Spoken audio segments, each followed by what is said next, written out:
Welcome to the Invest for More Real Estate Podcast. My name is Mark Ferguson, and I am your host. I'm a house flipper. I flip 10 to 15 houses a year. I own 13 rental properties with a goal to buy 100 by 2023. I'm also a real estate agent. I've been licensed since '01. I run a team of 9. We sell close to 200 houses a year. So on this show, we like to interview house flippers, landlords, and the best real estate agents in the business. So stay tuned for some great shows. If you want more information on my rentals, on the numbers, how I buy properties, check out InvestFourMore.com.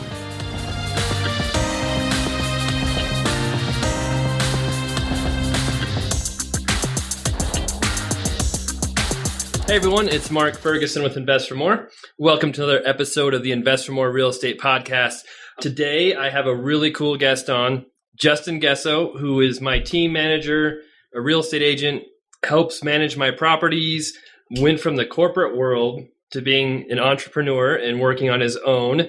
And we were actually college roommates. So Justin is a really cool guy, has helped me out tremendously. I could not be where I am without him. And today we're going to hear his story, some of the things he works on now, and how he keeps me from imploding my business. So Justin, thank you for being on the show. How are you? Sure. Good. Thanks for having me. Yeah, we definitely have a good long history together. Yes, I'm sure I do some things that bug you, but you managed to stick around. So what I'd love to start with is we met in college, and I started out in engineering, then went to business school. You had kind of a different route. What were you studying in college, and what were your plans for a career and what you wanted to do out of school?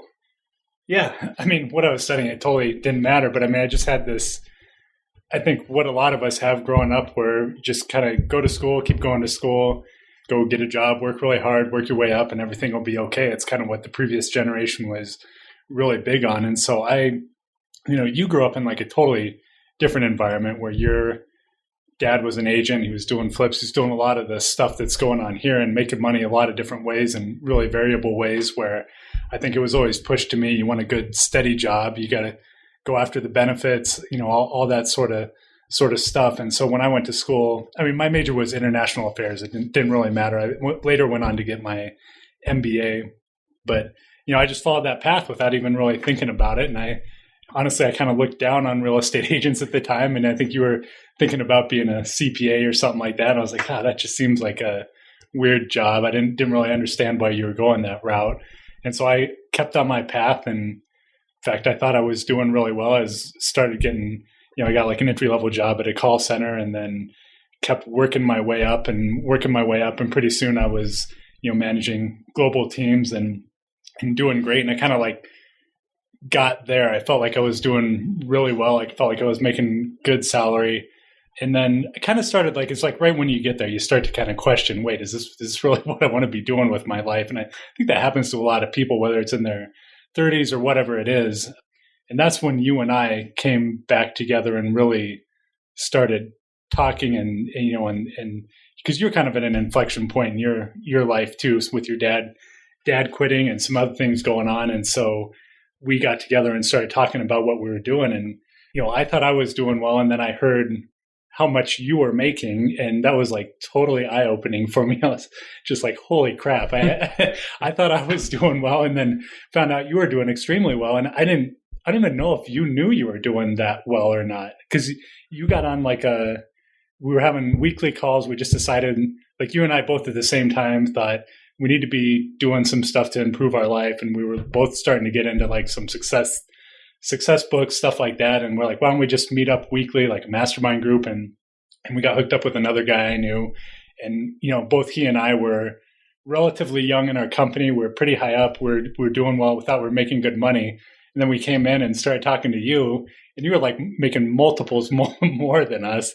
And I don't even know. I mean, did you even know you were making that much money relative to what other people made? Or I knew I was making good money, but it's kind of like, when I was younger, $100,000 seemed like such a huge number. Like if I make $100,000, I'm set for life.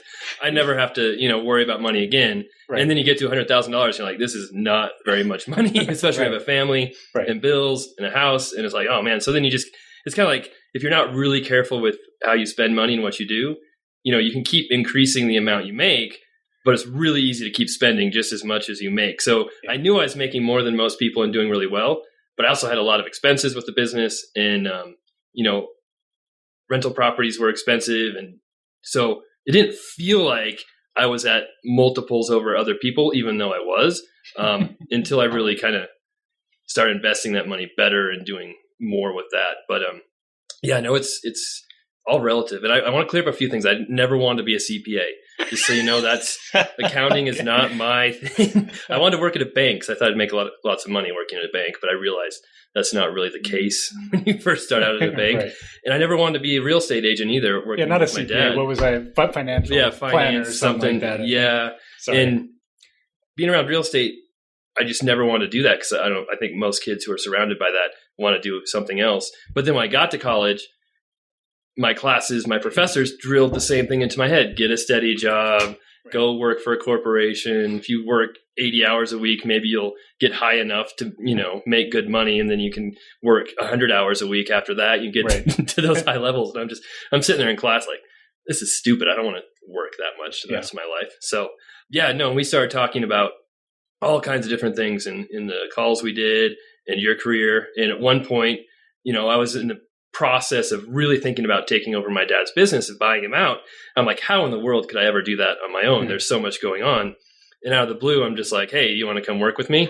And I thought there's no way you'd ever say yes. I'm just like, and you said yes. I'm like, oh, or you said you'd think about it. I'm like, okay, well, that gives me a lot more to think about. So, but one thing I wanted to ask you too was going from the corporate world where you have benefits, you have insurance, you have a 401k, to working on your own where you don't have any of that. I mean, what was the scariest part of leaving a corporate job to, you're working sort of with me for it, but you're still a contractor. You don't have no benefits, no security. What was the scariest thing about that? I mean, the whole thing's scary. I've talked to a lot of people about that particular journey, or, a lot of people want to do it.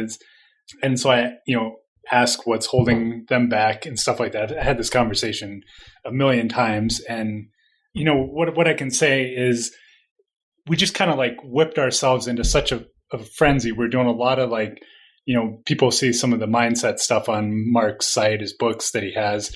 We're doing so much of that stuff. I think I just really kind of whipped myself into a frenzy where I was just going to go and do this. And not only that, but I could see what Mark was doing. I talked to some other people, saw what they were doing. I just realized I was on the wrong path. I'm someone, I have enough drive to get stuff done. And it actually started feeling more risky to be at the corporate job. Like if I stayed there, I was kind of just on this level set path, and I was going to be working there for freaking ever. And we have this idea of retiring at 65, but with the standard retirement plan, way the stock market's going, your inflation plus I try to eat healthy and work out and all that good stuff. So I'm going to live a long time. And where people used to be able to retire at 65 and have their money carry them all the way through retirement, I don't think that stuff flies anymore. So, I started getting to the point where I felt like, man, it's really risky staying in the corporate world more so than leaving. And so by the fact that you and I had been talking, we were doing plenty of planning. I, talked to a lot of other people. And then we had this situation where I could come up and start making money working for you, with you. That was huge. And we kind of started out with one model, but then ultimately switched it to another model where, I would make a percentage of the commission from the teams and stuff like that. So it was really more directly related to my performance and how well the team grew and stuff like that. That was really in line with the ideas I had. And, same goes for the property management, what I was initially started doing there. That turned into a thing where if your properties grew, I would grow with it. So it was a nice setup. And you know what, the number one thing I will say is it wasn't just about coming and getting some of that work from you. It was more about, I always tell people, I just wanted to come up and get that opportunity to sit next to you, see what was going on, see what your day-to-day was, see how you're doing all this stuff. And that, I felt like that was enough to reduce my risk. I had this little base from working with you, plus sitting next to you or someone who's doing well. I just felt like that kind of brought my risk down enough that I could quit the job and leave and come do this. And God, still remember that time. I don't know how my wife said yes, because basically that meant moving from our town about an hour and a half away from all of our friends and family, quitting my steady job, dropping our benefits, all that stuff, moving into a more expensive house because that was her one stipulation is like, if we're moving up there, let's at least have a nice place to live. Because I don't know if people on the call know, but when you think of Colorado, we're in a pretty desirable spot before. So I used to live in like the Denver metro area, and people kind of think of Greeley up here as the armpit of Colorado. And I used to think of that too. It's totally undeserving in my book, but still that was our perspective on the time. So she said, at least we should live in a nice house. So basically I quit my job, dropped all this steady stuff. We came into a higher mortgage, more expenses. But to me, that was just like fire to just make it work. It's got to work. And the other thing I'll say is I did not burn any bridges at my job either. I left on very good terms. I think they would welcome me back at any time. And in fact, shortly after I left, I got a call from a couple bosses up to a very high person. And he called me while I was driving around and said, look, we're really struggling in a few areas. Can we pay you for some consulting hours every week? And we'll just pay you, base retainer fee. So if we use it, that's great. If we don't, you'll just get that money. And so it's great how that stuff works out. I mean, so I just suddenly from my old employer started getting paid a very high hourly rate to be available to answer a few questions. And, it's something they rarely used, and it didn't end up being a big deal at all. So a few things like that popped up, and gosh, I mean, it just snowballs. And you know how that is. Mark started meeting people through Mark. A lot of people probably listen in on this, or people I've talked to through InvestFourMore, and those spawned off into various business relationships and things like that. So it's been good. I mean, I would not trade it for the world. I'm very happy I did this. I think my corporate experience helped, and we can probably talk about that in a little bit here. But yeah, I will never go back. I'm going to do whatever it takes to not go back. And and part of the reason I say that is when I think Mark, you might have been going there, but you didn't say it earlier, is when you're working at a corporate job, you're working for someone else's legacy. You're building you're building something for them. You're working for someone else's goals. And you write this a lot on your blog, but when you can separate from that, of course, you're still going to have customers and people you deal with, probably more bosses technically. But at the end of the day, you can construct things in a way where you're working toward building your legacy, working toward your goals. And that's huge. You get to achieve what you want, whether it's making a lot of money, having more time for your family. You kind of get to craft your life instead of being a cog in the bigger scheme of making someone else's life work the way they want. And that's what you have if you're at a regular job. So. Right. And then one thing too, when you quit, didn't they offer you a huge pay raise to stick around? They did. In fact, I wanted to, it sucked because they were laying people off pretty heavily, and they were paying people packages to go. And I wanted to be one of those people. So I raised my hand. I said, can you pay me to go? That would be pretty nice.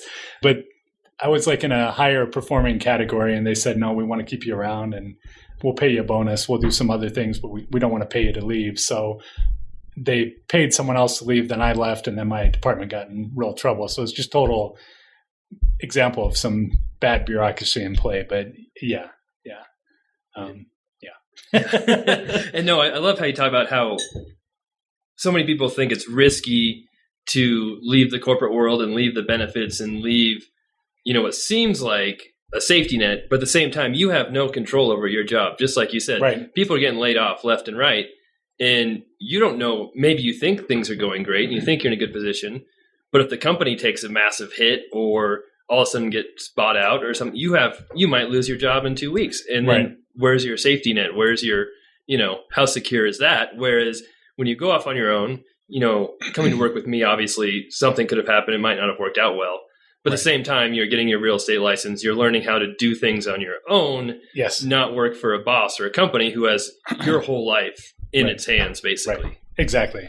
Yeah, that was a big thing. I had no idea how long I'd stick around. Like initially, I kind of had it in mind that I'd be here for about a year, help you out, help you transition from taking the business over from your dad and building out the way you wanted. And then I would kind of go off and do my own thing based on what I learned. But man, after that year, that went so fast. And be honest, I'm still learning every day. And I think it's just better for both of us, still beneficial to be working together. And I'm happy with the team. I'm not interested in doing something else. This has really allowed me to work on and do the sort of things I want to do. So I think it's been a pretty good fit. Yeah, no, I would agree. And yeah, there's so much stuff in the business. I know people are scared to start their own business and go off on their own, and they see me doing all these things and think I'm like Superman. But at the same time, I couldn't do like one of these things if I didn't have a team behind me helping me. If I tried to do all this on my own, I would fall on my face and it would not be good because there's just things I'm not good at. I'm not good at the details. I'm not good at accounting. I'm not good at keeping track of the little stuff where other people I hire can help me out that I can delegate tasks that I hate doing and drive me crazy to other people so that I stay fresh and happy. And I think so many people get in business and they try and do it all themselves and they hit a wall and they burn out because they're trying to do it all themselves and it just does not work. Right. I agree. And so I will say that, I think a lot of people listening in, just because I've talked to so many people, they probably like super inspired by what you've done, just kind of the same way. Like, I mean, honestly, kind of list you as one of those main mentors or whatever you want to call it, where saw what you were doing. It like inspired me enough to quit my job. So that's a pretty big deal. But I think you got a lot of people listening in who are in the same boat, right? They would love to be investing in property. Maybe they have a really good job they've been at for a while. They're making money. They're tired of pouring it into 401k and stuff like that. And they want to take that money and buy investment property, start building some more passive income and doing some of this, but they just don't have the freaking time to do it. They're like, for me, they're probably going to their job. They have family, they need to spend time with, and they're just burnt out and they don't have time to go find rental properties, learn about it, do all this stuff. And so they're listening into this, they're reading books and they're doing everything to prep, but pulling the trigger is so hard. So I think you got a lot of people, my guess, who would love to do something better, but they just kind of feel stuck or feel like it's too hard to pull the trigger with their current job. And that's a tough spot to be in, and quitting your job, that's challenging too. I hear people say they're afraid they're not going to make any money. They're afraid they're going to lose all their money. They've still got their wife, their house, their mortgage, car payment, all that sort of stuff. They just don't want to lose that security, but they've got this stuff they want to do. So it's a weird place to be stuck in. Absolutely. It's a tough thing to do. And, I guess my biggest thought there, point of advice would be to try to find someone in your network who can act as a mentor and kind of help you into that. And don't, just like you said, don't try to do it on your own. You got to kind of level jump off of someone so one of the things I saw is when I first started looking at this, I think the average salary for a real estate agent was like $20,000 a year. It's like, well, it depends. For the average agent, it's like 32, but that includes part-time agents. Right. You take out part-time agents, it's like 40. You go to realtors who actually work 40 hours a week and it jumps up to like 50. Right. But it's still, people look at the average numbers. It's like, I would never do that. and that's money before you pay for all your advertising, your health insurance, all that stuff. So, I mean, that's nothing. That's like jack for money. And so I was like, wow, that's terrible. But, on the other hand, then I talked to Mark. I saw some other people. I knew there's other people in this office who do very, very well. I mean, they make a huge amount of money. So that's kind of what attracted me to it is you can make, I think what you put into it is if you're working smart and you put in the right type of effort, you could do very well. So, I'm not a schmuck. I think I can go do it well. Plus, if I'm getting mentored and learning from Mark instead of starting on my own and trying, I'm trying this advertising technique, that one, and doing all these other things to try to build my business slowly, I'm just going to burn money and waste time. So I was able to, this is getting back to my point about finding someone who's successful in it already and going and latching onto them however you can, whether you find some work you can do for them, you sit next to them, whatever it might be, being with Mark completely level jumped my results in a lot of areas. I just felt like I didn't have that long ramp up time where you hear like most businesses they don't make money for a couple of years. It's because you're trying to kind of build from scratch. So if you can just hop on a moving train, that's the number one piece of advice I could give people, I think. And, Mark, it was beneficial for you. I think it was super beneficial for me. And that's how you can avoid some of that big risk at the start. Yeah, no, that's awesome advice. And it's tough for people to see that, but if you open up your mind, you look for opportunities. I mean, there's people in everybody's life who could help them out and act as some sort of mentor if they just are willing to talk to them, take them to lunch, just pick their brain. And people like it when other people are interested in them. I mean, it's not like they're going to push them away and say, no, I don't want to talk to you about how successful I am. So that's great advice. And one, a question I have for you too, kind of changing subjects a little bit, is you help manage the agents on our team. You're an agent yourself. So you sell houses too, and you manage most of my rental properties. We have another agent who's managing a couple now. Yep. And then you do various tasks on InvestFourMore and that side. Yeah. what is your favorite and least favorite part of all that right now? All right. Well, hang on. Let me hop back. I got a good story before, and then I'll come back to that question. But so when it comes to asking people for advice and mentorship, so there's another agent in this office who does extremely well. He's kind of, on the retail side of things, he's probably the number one guy, and he's been in the business for a while. And so when I got here, I wanted to ask, kind of see what his way of doing business was. So I said, hey, can I take you to lunch? Just like Mark said, can I take you to lunch and pick your brain a little bit? And of course, he was like immediately flattered. So he doesn't feel like I'm going to steal his secrets or anything like that. But he was the opposite. And he's like, oh, of course, And so he took me in his nice car. He's got an awesome car too. Took me to lunch, and we went to this Chinese place, and he told me basically his whole system over the year and how he built up his business. And then at the end, of course, I offered to pay. I felt like, wow, you just dumped like all these years of knowledge on me. This is just amazing sitting down with you. It validates a lot of the direction I've been going and what I wanted to do. And so I felt really good about that. So I offered to pay for lunch, and instead he whips out his wallet and says, no, you're just starting out. Let me pay for lunch. And so that was nice. And then the next day we had our office meeting. So this is for everybody in our real estate office. And at the end of the meeting, he kind of raised his hand and goes, hey, everybody, watch out for Justin Gesso. I just gave him all my secrets. And so he was trying to say that, he gave me in part all of his knowledge, so I'm going to be the realtor to watch. And then he also said that, he paid for lunch. And so immediately one of the other agents, raised their hand and said, wow, you just gave him all your secrets and he had you pay for lunch. He's like, that's right. I'm going to watch out for Justin Gesso. So it's funny how that works, but people love to mentor. They love to give out that knowledge. So I think that's something you got to strive to get. Absolutely. And what's funny? I doubt if anybody else in that office meeting took him to lunch or offered to get any of those ideas either. They probably didn't take any action or do anything. And that just the people who go after it and take initiative are the ones who are going to be successful. It's not just going to happen on your own. It's not going to come to you. So, all right, now going back to the other question. Sure. Sorry. Working with agents, working with property management, doing the investment. What's your favorite part of your job right now? Sure.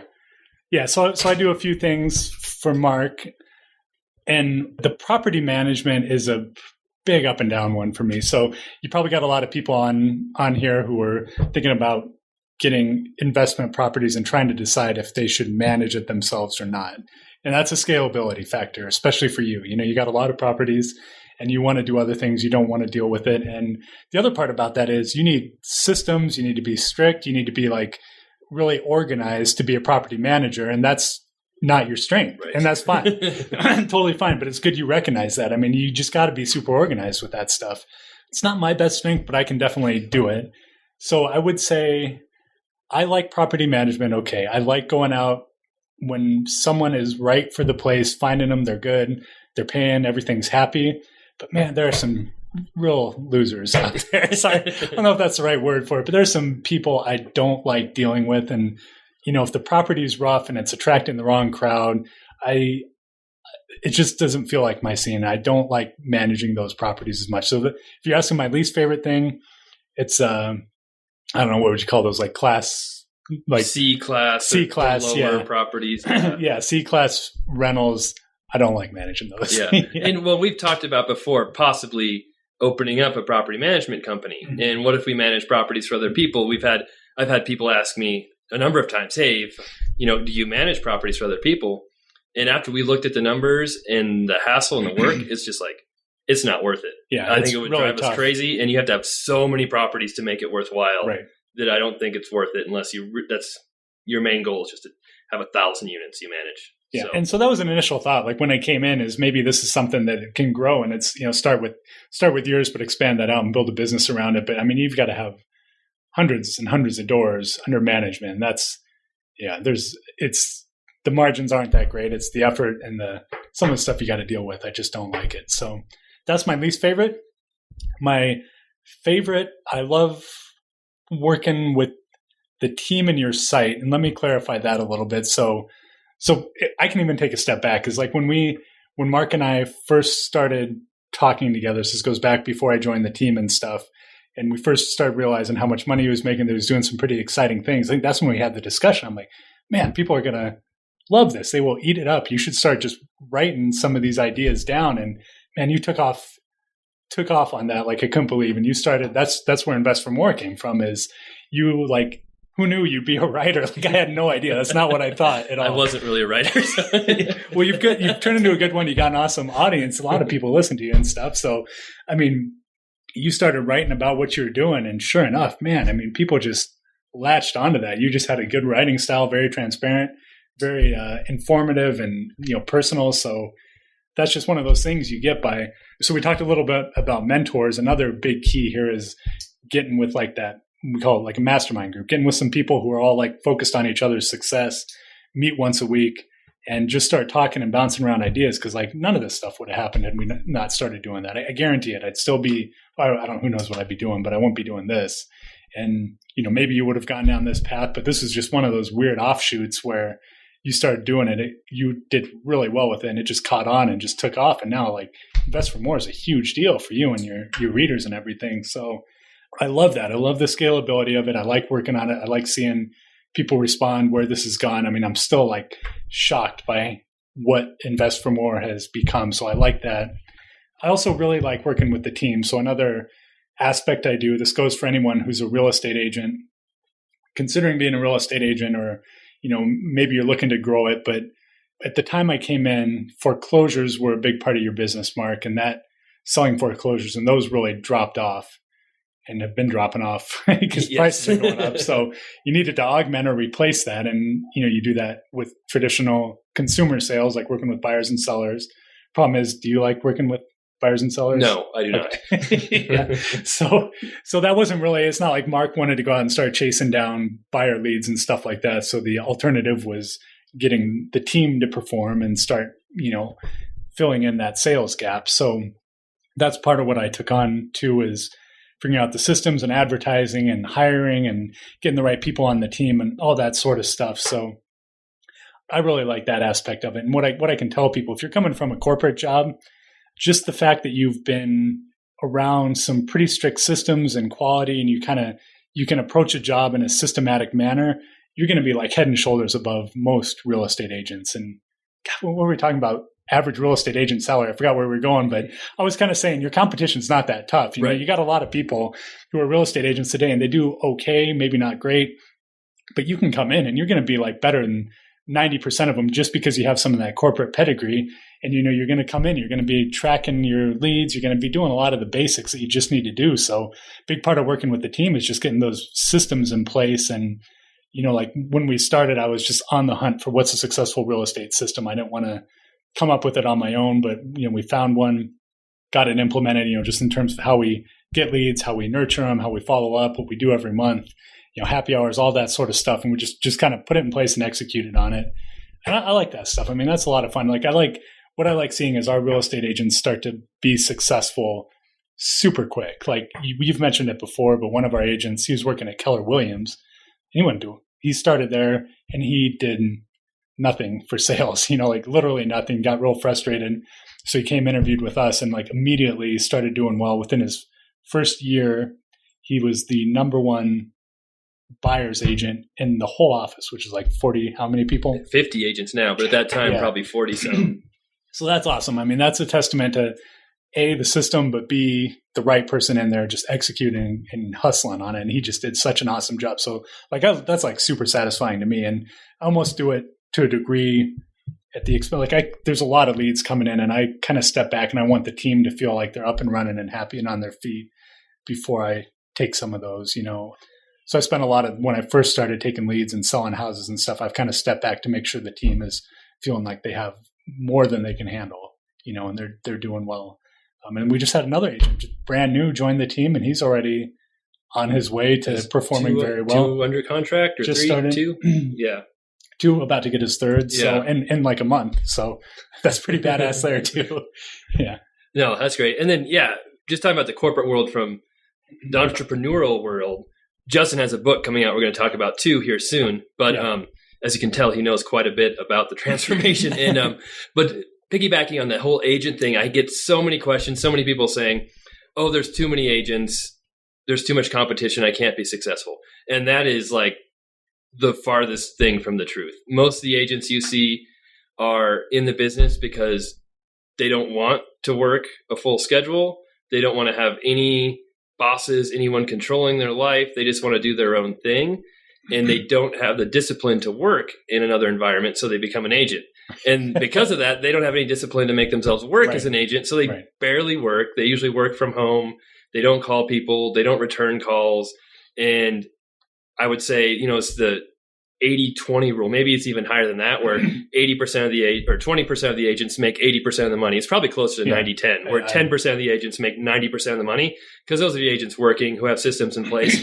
And if you're coming from the corporate world, another job where you're used to working, you're used to systems, and you can implement that into your own business, you're going to be successful. And we've seen that with other agents where they haven't come from that environment and they get scattered all over. They don't know, and they aren't successful because they don't follow systems. They don't do what we tell them to do. And it's not a difficult thing to do to be successful. That's my main point. Right. Take some discipline. And by the way, I think I heard it when you were saying entrepreneurial or.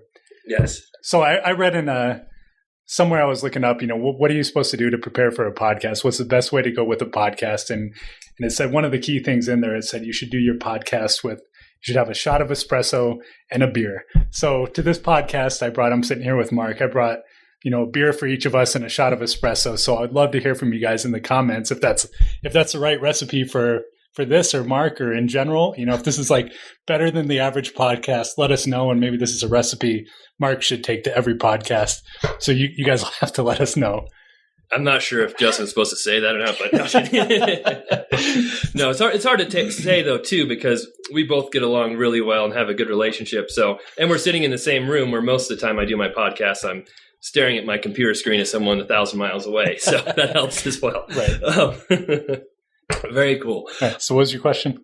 I'm not sure, but no. We talk about the property management, real estate team, being an agent, the site. What are some of your goals for the next year or two as far as the business and where you want to be? Yeah. So great question. So like you mentioned the book, and it's like been on my bucket list forever. That's something I've wanted to write a book for a very long time. And you're an accomplished author at this point, which is amazing. You've got like number of books, best-selling books. I mean, that's so awesome. So going through seeing what some of you're doing has helped me like just kind of kick it into gear. Plus now I have the, some of the time and mind share freedom to get that done, which I haven't had before. So a lot of the stuff I wrote for this book, which is called Leave the Grind Behind, which is on exactly what we're talking about, leaving that corporate world to go do something better with your life. A lot of this I was writing back when we were first going through a lot of things. I've been able to validate it now over the last few years. Plus I've got the results to back it up that I've gone through like several iterations of different businesses and ideas and concepts that I wanted to do that have taken off and done well and built some additional streams for me. So, I felt like it was the right time to revisit that material, put it together, and release it as a book. And so we'll put a link out there for people. And we're recording this podcast now. It's kind of funny timing. The book's actually going to come out next week, but this podcast will be released after the book's out. And I'm putting all the effort and everything I can, knowledge, marketing power into it to make sure it's a number one international bestseller. So that's my hope. By the time you guys listen to this podcast, you'll be able to go look at it, and it's going to be a number one international bestseller. And so you ask about goals. That was a goal of mine. I mean, publishing a book has been a goal for a long time, like a bucket list thing, but I wanted to ramp it up. So it's just kind of like, I just want to get a book out there was my initial goal. Now I've ramped it up. I want it to be a bestseller. I want to have that behind me. I want to make sure it's a quality book that people like, they're sharing it, it's selling well, all that sort of stuff. And, something that can help open doors, and who knows where that goes. That's what's so crazy about all this stuff, like InvestFourMore. You started writing and it's just like taking you down all these different paths, introduced you to so many different people and so many opportunities, things you would have never done if you hadn't had that. So I kind of see this as one of those items. So that's one. Hopefully by the time this is published, that'll be like something I can check off. And we'll put this at the end, but by the way, do have a website. I'll mention it once now and at the end. So again, books Leave the Grind Behind, but the website's grindbehindbook.com. And if you go to grindbehindbook.com/Mark, there'll be a form there. And if you guys sign up, I'm going to pick 5 people each month until I pull it down, but it's going to be for a while. I want this to gain some traction. So pick 5 people each month, and I'll send you out a signed copy of the book. And I'll also give you the option. We could, sit down for like a 30-minute chat and go over your goals, your roadblocks, some of the principles in the book. And I don't sell coaching or, there'll be no upsells, anything like that. Just genuine chance to kind of sit down and hear what your situation is and see if there's any ideas we can bounce around together. So hopefully people see that as a benefit and you can go check that out. But all right, so that's one. Another goal is, so since I left, I was worried about not having enough money. So I was kind of hoarding money and doing all that sort of stuff, but I'm over that fear plenty. I was over it like right away. So I want to have more of it deployed. I've got one A-class rental right now. I wanted to have 3 by now, but the prices have like shot up. It's been a little difficult of an environment. So I don't really know. I mean, I had for this year to have 2 more rentals, but I don't really know if that's the right choice or not. So it's possible come fall and winter that things will slow down a little and maybe some opportunities will come up. But, having additional rentals, it would be a big deal. And that one I have, I love it. The tenants are so great. It's an awesome house. It's appreciated well, making good cash flow on it. And that's, I attribute that to Mark. I learned how to go hunting for rentals through Mark. I don't know if you would have bought that one, but I liked it. And it was in too good a shape for me. Yeah. So yeah, it was a good house from the start. And, so that's something, but if it's not those 2 rentals, I need to figure out something else because I want to get some investments and going. Because I'm just sitting on the money now, and that's almost worse. But I'm not quite sure what to do with it. I have an income goal, which is pretty high. So I kind of have 3 top goals, and that's what I talk about in the book. Is you pick 3 goals, like kind of banner goals for the year, and that's what you focus on. And so far, one of them has been the book, which is going to be out. Another one, income. I need to get my button gear a little more for that one, but it's still looking achievable. The other one is the rental, so I've got to figure out something there. I don't know. I mean, Mark, you see the home prices going up. It's not. I mean, Colorado is skyrocketing relative to the nation, but I don't know what you see. I know you've been looking in Florida and stuff like that. Like, what's your input there? Well, yeah, I mean, I think it's one thing you talk about is goals, and it's really important because I hear this a lot where people talk about goals and having to achieve them, and some people are worried if they don't achieve them, they're going to feel bad about themselves. But goals are just tools to get you farther than where you would be without goals. So it's not like, oh, I have a goal to buy 3 rentals, and if I don't buy them, I failed. I mean, you don't want to buy 3 crappy rentals that lose money. Right. That's worse than, saving your cash and not doing anything. And I have a goal to buy 100 properties, and I'm way behind that goal. I mean, I was, my plan at the start of 2016 was to buy like 10 properties this year, and I bought none. And it's just because you have to adjust and change based on circumstances you can't control. I'm not going to keep buying rental properties in a market where I can't cash flow, where it's using up all my money and there's not that big of an upside. It just doesn't make sense. So I have to adapt, change, rework my goals. And I'm still keeping that goal. I think I can still reach it. But yes, I'm looking at Florida. I'm looking at different markets because in Colorado, it's just so expensive. It's really hard to make money. So yeah, I don't think it's a bad thing to be sitting on a pile of cash. I mean, that is not a bad position to be in, but it gives you flexibility. You've got time to think about things. I think it's much worse to rush into something or force yourself to do something when it doesn't feel right or the numbers aren't working. And that's kind of what position I'm in too. And, you never know. Maybe you wait around for 6 months and then all of a sudden the market changes. Like, oh, I'm sure glad I have all this cash right now and I didn't buy 3 properties when the market was higher. Right. So yeah, I think the goals can be tricky depending on your mindset and how you look at them. You should look at them as a tool, like you said, your income goal. I don't think I've hit my income goal for the last 4 years because I make them so high. And it's like, well, but I'm still a lot higher than I would be if I had no goal at all. And it still challenges me and makes me work harder and makes me think of new ideas and different ways to do things. So yes, goals are awesome, but they're not the end all of everything. Well, and that's exactly it. The goal should be big enough to push you out of you got to do something to push yourself out of your comfort zone. And maybe you don't achieve that goal, which is totally fine. And maybe it takes you on a different path where you achieve something totally different. Like you didn't, by saving up and really setting this goal on getting a couple rentals, maybe that's going to open me up to do something different that I wouldn't have found. But, I'm going to press on it every single day. And that's something you can do even if you have your corporate job now. Maybe your goal is to quit your job. Maybe it's to get some rentals. Maybe it's to become a real estate agent. It's so simple. People overcomplicate it. You got to have those goals. And then all you got to do is you got to carve out some time every freaking day. Like just take 15 minutes in the morning, wake up 15 minutes earlier, start there and start doing stuff, whether it's reading about things, but then you gotta, you eventually you're gonna have enough knowledge, and people can get stuck in that knowledge circle where they just keep reading and watching videos and stuff like that. You got to start taking some action. But the point being, if you carve out 15 minutes a day, pretty soon let that grow to 30 minutes. For me, when I was doing all this, it started becoming an obsession. So, I was waking up a little earlier, I was staying up a little later, but it got to the point where I was having fun doing it. I was like, this is great. I can really start to see some things coming together. I'm getting like super excited. So maybe I didn't watch that TV show I was watching every night. You can just like carve out some crap and waste from your life, and you spend it on working toward your goals. And soon enough, you'll make significant progress, but you gotta take those like steps every single day. Just carve out some minutes. I write it down, like every day I write down what my top 3 goals are, and I make sure the activities I have in that day, I'm spending at least some time on each of those 3 goals to work toward them. And, the more excited you get about them, the more time you find and you carve out of your life to be able to do that. And I should say, like, I've in doing this, so, I quit my job, making more money, happier. Man, my blood pressure, my health is better. So I always thought I was relatively healthy. Like, I ate pretty healthy. I worked out, but I had high blood pressure when I was working at my corporate job. Like, no matter what I did, it was high, and I quit.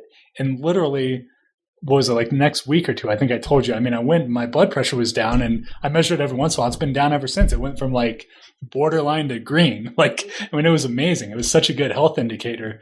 So I'm like healthier.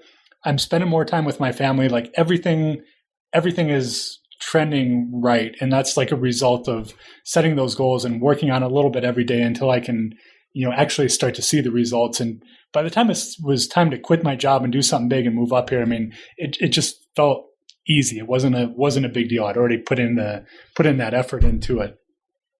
So, sorry, maybe another tangent. Did I answer your question? Yes, I think so. I don't remember what the question was, but I think you answered. But what you said though reminded me of my whole thing on mindset and attitude, and that whole change in my life actually started with Kevin Trudeau, who, if anybody knows who that is, he's in jail right now for fraud and infomercials. He's a crazy guy, but he put out this CD series. I happened to hear it advertised on the radio, and I bought it for some reason about making money. But it had a lot of really good ideas in it. Kevin Trudeau's a big scam artist himself, but it had a lot of good ideas in it. And one of the things he always says on there when he talked about not watching shows, spending more time, was that you're not going to be successful unless you're willing to give up, the things you really like to do in your life to give yourself more time. Like if you love to play golf every week, are you willing to stop playing golf for a month to work on yourself and work on your business? If you really like watching The Bachelor or a show like that, are you willing to stop watching that show for 2 months to just work on yourself, work on your business? Because if you're not willing to sacrifice those small, minor things,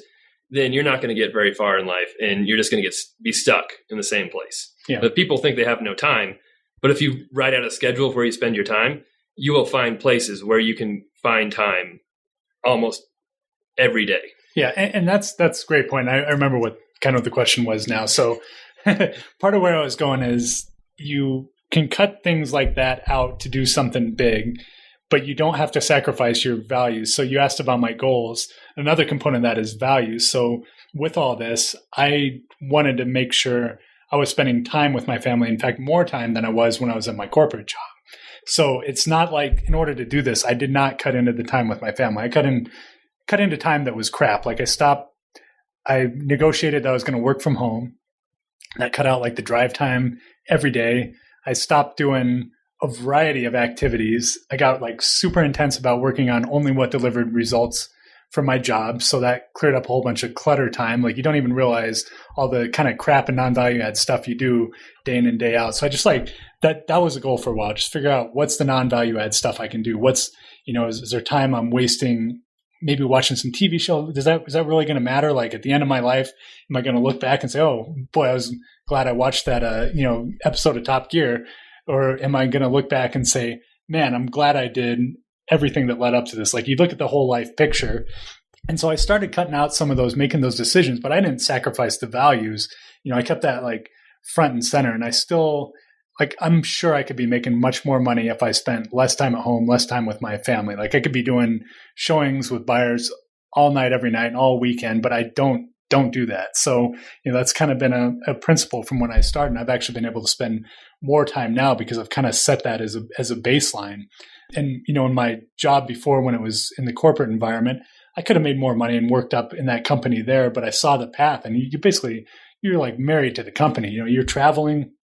That's what your life is. If I would have gone like a notch higher, I would have been married to the company. And it's just like, that didn't jive. That's not what I wanted. And I wouldn't have had an open-ended salary even at that point. I would have been making more, but not like something that would be possible having left. So you kind of evaluate all those factors, see what's important to you. Maybe family is important to you, maybe travel, whatever it is, it doesn't matter. Maybe you just want to make money with nothing else at concern. It doesn't matter. That's all personal stuff. You can do whatever you want to do. The point is, you got to kind of go through those exercises, figure it out, and then you carve out that time and you start working on it. And you got to start talking to people too, like we've been talking about, meeting, whether it's weekly with other people who have this similar sort of mindset where they want to get these things done, or you set up a mentor, whatever it might be. That's kind of how this stuff comes together. Well, that's awesome. And yeah, I totally agree with all that. And I know you got your book coming out. So, I mean, what exactly are you talking about in your book? Obviously, it's about leaving the corporate world. But I mean, right. I assume you talk about all this and your experience and how others can obviously make the jump as well. Yep. So that's it. And I mean, it's a lot about what we've been talking about already. So it's, I think we've gone through this enough, and I've talked to enough other people that there's a pretty good way to kind of take this path and do something big, whether it's quit your job or, you just want to start making money on the side, doing things that are a little more in tune with what's important to you. So you're building your own legacy. Maybe you make money consulting, freelancing, or you're like a true entrepreneur that delivers something like brand new that nobody's ever seen before. That's the sort of stuff that's exciting, and you can get up out of bed every morning. You're excited to do it. You can make more money, carve out your own schedule, do whatever you want. And that's kind of like a dream I think a lot of people have, but they don't really know the path to take. So the book is about, what I've seen and used for myself and seen others do very successfully. And, this is something I've kind of repeated myself numerous times, but it's broken down into 3 sections. First is like mindset, which is those daily habits you need to take, how you get that laser focus on what you want from life. And that's, you're big on that too, the daily habits, things like that, your goals, and really realigning your life around it. So you got to start with that foundation. Like if you don't have the right mindset to do this, you're never really going to do it. It's going to be something far off, but it's about attitude, goals, figuring out sort of what you feel your purpose is, all that sort of stuff. So that's section 1, and that's a big part of the book. Section 2 is about the people aspect about this, because you got to have, like we were talking about, your group, your mastermind group, whatever you want to call it, where you're meeting weekly. And then mentors are so important. Like the first mentor I had was back at my corporate job, and he just kind of he was a couple bosses up, and I think he saw a little bit of potential in me, and he asked if I wanted to be mentored. I was like, what does that mean? This kind of odd, my boss's boss asking for this, but he kind of just showed me that, maybe don't just take this linear path up the corporate world. Maybe there's some other stuff to start looking at. And he was young. He'd done very well. He's a couple levels above me, even though I thought I was doing well. So I listened, and boy, I was glad I was. And then, had a few other mentors along the way, and I would definitely put Mark in that category, especially as I moved up here. So finding mentors and knowing what to give them, knowing how to get something out of that relationship, making sure they feel good about it is huge. And then last thing is taking action. Like we were talking about, is how do you actually start putting all this stuff, like you should, if you're doing the mindset stuff right, you should be excited. You should be like getting up excited. You should feel like there's like nothing else you want to do. You want to get this done. You want to work toward your goals. And like, how do you take that energy and actually apply it on a day-to-day basis? And what are some of the best ways you can start that transition? Because for a lot of people, they can't just say, I'm going to quit my job and then fall on their face, So how do you smartly make that transition from the corporate world to doing something a little bigger and building your legacy? So that last section is huge. I've got so much practical, tactical information that people can just take and start applying. And the whole book is it's got very workbook oriented flavor to it. So you're working through stuff as you're going. Cool. And I was going to say too, you remind me of something. I know your book's going to be awesome. I haven't read it yet because it's not out, but I'm excited to read it myself. And something else that I was thinking about just now, talking about family, friends, when we were in college, even the first 10 years of our careers or whatever it was, we never talked about money or careers or jobs at all with each other. We still kept in touch. We saw each other, even though we're living an hour away. We still visited each other's houses all the time. And we never talked about money or careers. But once we did, it was kind of like we both started taking off and realizing how much potential there was and how we could help each other out. And I think most people are like that. They don't talk about money with their friends. Right. They don't talk about careers with even their family. They don't talk about that stuff. Yeah. And if you would talk about that stuff with your friends or family, you could help each other out tremendously instead of just trying to do everything yourself. That's great. And advice. That's something I think so many people just kind of close off and refuse to talk about. It's against society's norms to talk about, your personal finances. Yeah. And I hadn't even thought about it. Like the way you were talking about it, like when you started talking about money, I'm like, God, he's like smart about it. Like I just assumed, because everybody told me my whole life, my teachers, my parents, well, maybe not my parents, not my dad as much, but basically I grew up, everybody just said the way to make money is go get a job and work hard. Right. But then I started talking to you and you were like so much smarter about it. It's like, that's not necessarily the way, like, you got to think about money, write it out, think about the different ways to build money. And I mean, you just had such a different perspective on things and like how to actually, like, I felt like I hadn't even thought about it that way. Like I had so much conditioning growing up that it was just like work hard and at a job and you'll make money. I hadn't even like critically thought about it. And that's like embarrassing to say. Cause I mean, I was probably 30 something. I don't know if I like sat down and critically thought about how to make money. All the schooling, everything you do is a very simple way to do it. When you go get a job, then someone comes and gives you a presentation about how you got to stock away as much of your money or stack away as much of your money in the stock market and get the employer match and do all this stuff. And it's just like, I felt like there's so much inbound about the way to make money that I just kind of went along on the tracks. And here you come thinking much more critically about it than I ever did. And so it was just super eye-opening. And like, exactly like you said, had we not started having those conversations, it just nothing ever would have materialized out of it. And I think it's certainly helped both of us in very different ways. Yes, I agree. And in the first 5 years of my career when I was an agent, I didn't think about money that way either. It's just kind of like, okay, the more I work and the harder I work, probably the more money I'm going to make. But then like after a while, I realized I'm just not getting ahead. I'm not making much money. Right. What's going on? And I accidentally set some goals. Like I wasn't meaning to, but I was mad because my dad's assistant was making more money than I was. And I thought I was a harder worker and smarter. And I wrote down this big plan about why I should be making more money than I was. And he wasn't very impressed with it. But I think that all of a sudden I'm like, wait a second, if I did these things, maybe I would make more money. And then I just got in my head to start. And I'm like, oh, well, maybe I could take control of my own actions and do things differently instead of relying on other people to make things better. So it was kind of an accident how it happened. But yeah, and that kind of snowballed. And then, like I said, mentors and different people, you just realize how much control you have over your own life and money. But they don't teach that stuff in school. They don't teach it in college. You have to, learn it yourself or find people who will help you learn it. That's for sure. Exactly. And I think maybe we're getting, I don't know if we're close to wrapping up or whatever. But, yep, pretty close. But that's another thing that I'm going to say is like we've been talking a lot about standard education. I felt like once we started reading these success books, a lot of stuff you're writing about now, I feel like there's this whole other layer of education that I like totally missed out on. Like had I read some of those books, done some of those things, who knows what my life would have been like. And maybe I just wasn't in a position where I was open to reading them or whatever it was. But standard education, even getting my MBA, I had my first job, they were willing to pay for business classes. So I said, why not just go get my MBA at night while I'm there? I'm not getting a whole lot else from this job. So I got my MBA and still they didn't really talk about money in a sense of like how to make it. It was all very, very much that same method. So like, it felt like there's this whole education out there that just stumbled upon, like both of us kind of at a similar time. And, we started reading on it. It's just totally eye-opening. And I'd say,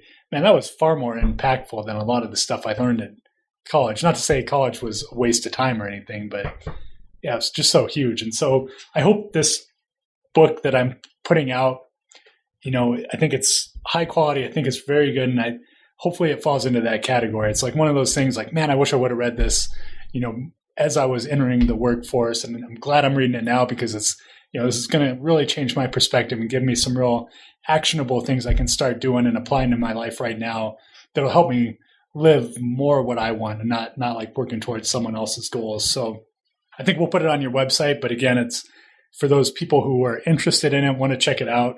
Go out to grindbehindbook.com. So book is leave the grind behind. Go out to grindbehindbook.com/Mark. I think that's easy. /Mark. People know how to spell Mark. And you know what I'll do for the next few months, and I'll put a notice when this is over, when I can't take it anymore. But I think this will be exciting. It's going to be good to talk to people, and I think it's something where people maybe can help spread the word. But like I say, I'll give out 5 signed books every month, and I'll pick some people if you want to have a 30-minute call with me, apart from getting the book in the mail. That'd be great. We'll talk about your goals, kind of what's in your way, what you're scared of, what you could be doing different, and we'll just talk through it. And I think that'd be great. Bounce some ideas off each other, and hopefully I can learn as much from you guys as you can from me. So yeah, no, awesome. And is that the best way if people want to get a hold of you? That website? Yeah, go to grindbehindbook.com for sure. Cool, and then of course order the book as well. But yeah, awesome. Well, I assume we could probably do another podcast here and talk about much more things, but lots of great information. Talking about obviously leaving the corporate world, real estate agent, the team, property management, not our favorite thing in the world, but necessary. And then, of course, your book, and then how you found success, how mentors have helped you. Awesome stuff. Any parting words, anything else you want to say before we head out of here? Yeah. So one more thing. I mean, I said it earlier, but I want to make sure we get it in the comments. I want to know the quality of this podcast, especially from Mark's perspective, see if the espresso in the one beer is the way to go or not. So let us know. All right. We'll see how that works out. All right. Justin, thank you so much for being on the show. Appreciate it. And I'll see you in 5 minutes after we're done because we're right here. Sounds good. Thanks, everyone. Thanks, Mark. Take care.